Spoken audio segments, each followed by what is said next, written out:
자, 다음은 21번입니다. 의용소방대에 관한 설명으로 옳지 않은 것은? 이라고 물어보고 있습니다. 자, 의용소방대라고 하는 것은 우리가 민간소방 조직이라고 보시면서 비상근하는 조직이다라고 생각하시면 됩니다. 의용소방대는 어디에 설치가 되나요? 시도 또는 시읍면에 설치가 됩니다. 그래서 그 해당 권한권자로서 시도지사와 관할소방서장이 많이 들어가고 있음을 확인해 주시면 됩니다. 먼저 지문 한번 쭉 읽어보도록 하겠습니다. 첫 번째, 의용소방대의 정년은 우리가 연령 정년은 예만 65라고 했었죠. 그냥 일반 소방 공무원들은요, 정년 60세다라고 표현을 했었습니다. 그래서 동그라미 해주시고요. 두 번째는 소방본부장 또는 소방서장은 소방 업무를 보조하기 위해서 필요한 때에는 의용소방대원을 소집할 수 있다. 자, 우리 소집 명령권자는 본서장이 됩니다. 사실 권한권자 거의 대부분 누구라고요? 시도지사와 소방서장이라고 했었죠. 근데 우리가 소방본부장과 서장이 나오는 포인트는 딱 두 가지 포인트만 기억하시면 됩니다. 의용소방대원의 소집 명령과 더불어서 우리가 성과 중심의 포상, 이때만 본부장, 서장이 그 해당 권한권자로 들어가게 됩니다. 그래서 두 가지 잘 기억해 주시고요. 그래서 동그라미 해주시면 되겠습니다. 자, 세 번째, 소방청장, 본부장, 서장은 의용소방대원에 대하여 교육 및 훈련을 실시하여야 된다. 이때 교육이라고 하는 것은 임무수행과 관련한 보건 안전교육을 포함하고 있습니다. 포함한다. 기억해 주시고요. 얘도 마찬가지로 조금 제외가 되는 친구들이기 때문에 같이 기억해 주시면 좋겠습니다.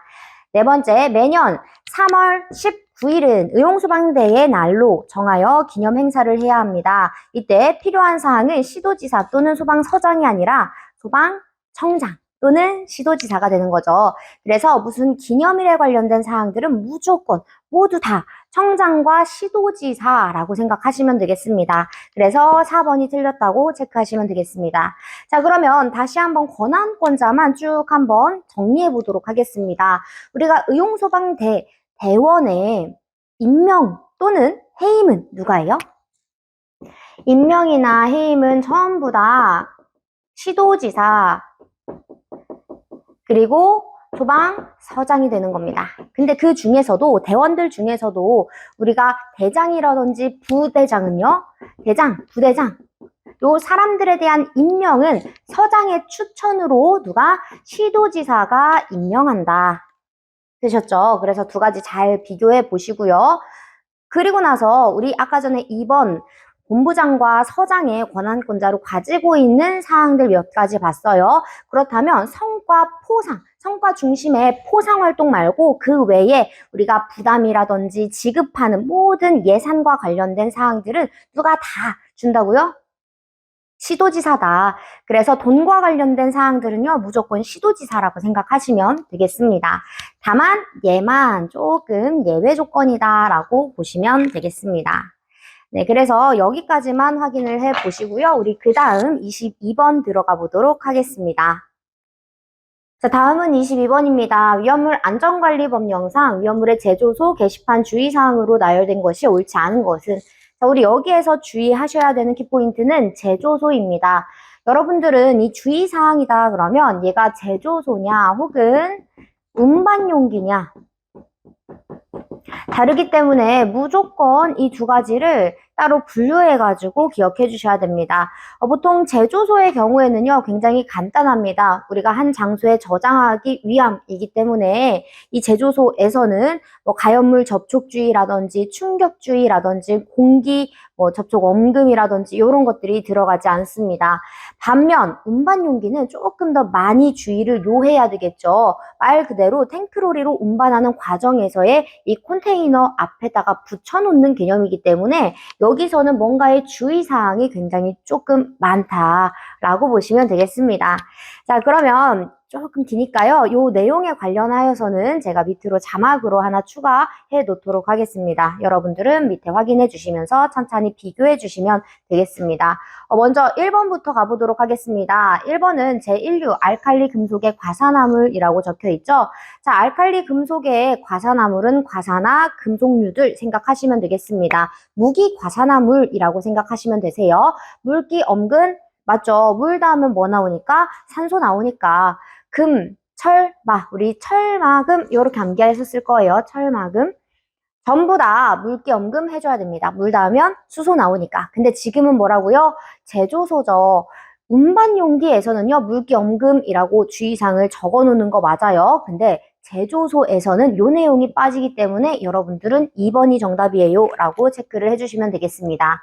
세 번째, 제3류 위험물의 금수성 물질은 물기엄금이겠죠? 물 닿으면 대부분 수소 나오거나 혹은 가연성 가스들이 나올 수가 있으니까 제6류 위험물에선 제조소에서는 아무런 주의사항이 필요하지 않습니다. 반면 운반 용기에서 6류 위험물을 취급할 때는 이때 주의사항 뭐라고 한다고요?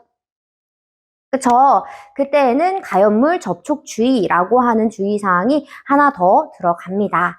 그래서 다르다 이거 무조건 나눠주시면서 다시 한번 확인해 주시면 되겠습니다. 자, 다음은 23번입니다. 지하 5층, 지상 11층인 공동주택에서 지하 1층에서 화재가 발생한 경우 몇 개 층에서 비상방송 설비가 작동하겠는가? 우리 비상방송 설비라고 나올 수도 있고요. 자동화재 탐지 설비라고 나올 수도 있습니다. 무조건 경보 방식은 그냥 동일하다라고 생각을 하시면 되겠습니다. 먼저 우리는 경보 방식이다. 그러면 두 가지를 생각해 봐야 합니다. 첫 번째, 일제 경보 방식. 두 번째, 우선 경보 방식. 자, 일제 방식은 말 그대로 어떤 층에서 발화가 됐던지 간에 작동했던지 간에 모든 전 층에서 일제 명동하는 방식을 얘기를 하는 것이고 우선 경보 방식은 위험한 층에 있어서만 먼저 우선적으로 경보를 발할 수 있는 방식이 되겠습니다. 그럼 우리가 우선 경보 방식을 하는 이유가 뭐다? 그쵸? 요 안에 사람들이 너무 많이 있으니까 병목 현상이 일어날 수 있어요. 이러한 제2차 인명피해를 방지하기 위함이다라고 생각을 하시면 되겠습니다.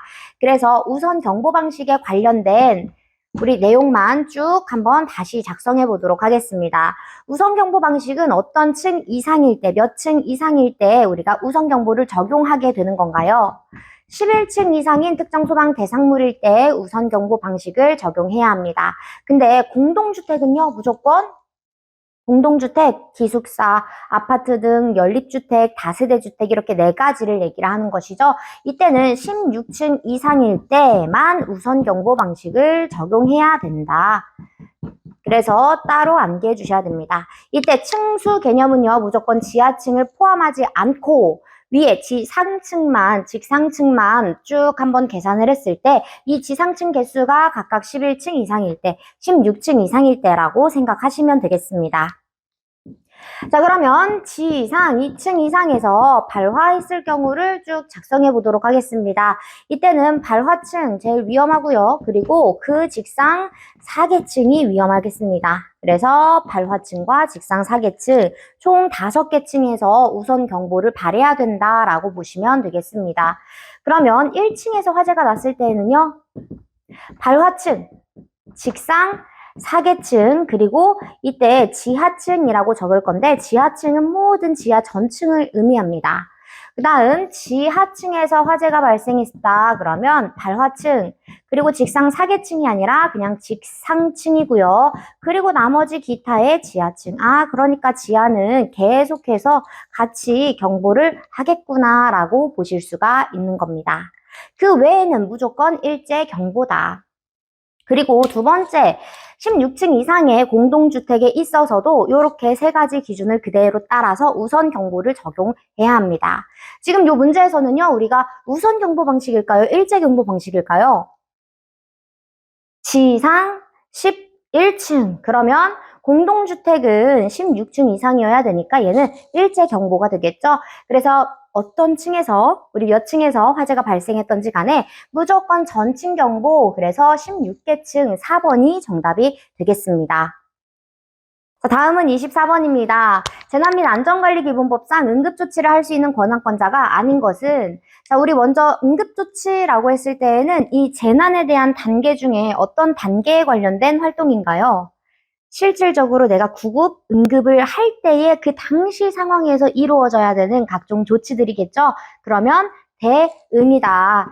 이 대응에 있어서는요, 무조건적으로 기본, 시장 군수구청장과 그리고 지역 통제단장이 되겠습니다. 그래서 시도일 때에는 본부장이, 시군구일 때에는 서장이 되는 것이죠. 그래서 항상 요 세 사람이 같이 세트로 묶여가지고 권한권자로 들어가 있다라고 생각하시면 되겠습니다. 정답은 권한권자 아닌 사람 1번 체크해 주시면 되겠습니다. 물론 여기에서도 몇 가지의 예외사항은 존재합니다. 우리 대응 단계일 때 동원 명령하죠. 동원 명령권자 누구예요? 중앙대책본부, 그래서 중대본이라고 적을 거고요. 그리고 여기에다가 시장, 군수, 구청장, 시군구 이렇게 적어볼게요. 그리고 응원도 살짝 달라집니다. 누구만 들어와요? 시장, 군수, 구청장만 들어오게 되는 거죠. 그래서 이 두 가지에 관련된 권한권자만 살짝 다르다. 이거 하나 체크해 주시면서 넘어가시면 되겠습니다. 자, 이제 마지막 문제 들어가 보도록 하겠습니다. 자, 25번은 안전기준의 등록 및 심의는 재난관리 중 어떤 단계에 해당하는 사항인가? 라고 물어보고 있습니다. 안전기준의 등록 심의? 네, 우리는 비단계에서 해야 하는 활동이라고 보시면 됩니다. 그럼 얘하고 비슷한 우리 특정 관리 대상 지역, 여기에서 우리 안전 등급을 따로 부과를 했었고 그에 따른 점검 기간을 연결시켜서 또 암기를 해봤습니다. 이때 A, B, C, D, E 등급으로 했었던 거 기억하시죠? 이때 요 단계들은 어떤 단계에 해당된다고요? 요 활동들은 예방에 해당한다. 그래서 A등급, B등급 이러한 내용들이 나오면 여러분들은 예방 단계에서 해야 되는 활동이라고 체크하시면 되겠습니다. 그렇다면 또 다시 활동 구역에 대한 설정은요? 네, 위험 구역에 대한 설정인 거죠. 위험 구역에 대한 설정, 대응으로 가서 체크를 해주시면 되겠습니다. 이렇듯 요 단계별로 해야 되는 활동들이 전부 다 다르기 때문에 여러분들은 여러 번 반복해서 기억해 주시면 되겠습니다. 자, 이렇게 해서 우리 모의고사, 첫 번째 모의고사를 모두 마무리하겠습니다. 그 다음은 모의고사 2가 준비가 되어 있는데 지금 1에서 봤었던 내용들보다는 살짝 어렵게 출제를 했습니다. 자, 그럼 우리는 다음 영상에서 만나 뵙기로 하겠습니다.